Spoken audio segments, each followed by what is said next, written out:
Okey, cara-cara untuk kita setting memori aircon, memori M1 dan M2. Okey, saya dah ada memori lah.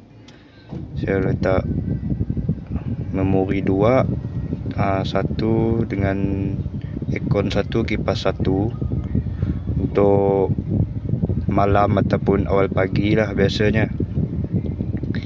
Dan M1 ni saya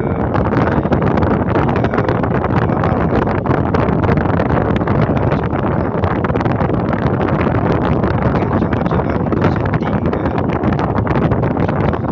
Kita pergi M2 tadi lah. M2 kita nak letak 2 aircon, 3 kipas. Lepas tu kita tekan 2 lama-lama. Okey, dia dah save. Okey, kita nak tengok dia berfungsi ataupun tidak. Kita alih, memori dah hilang kan. Kita tekan 2. Okey, sama juga untuk satu ni lah.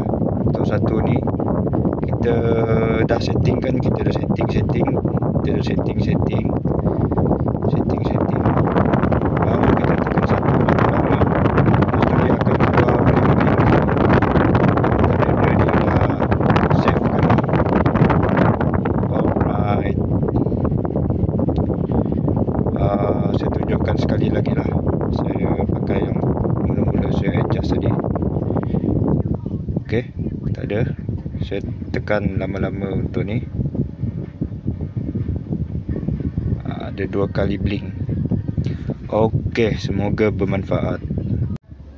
Okey, cara betul untuk offkan aircon pula.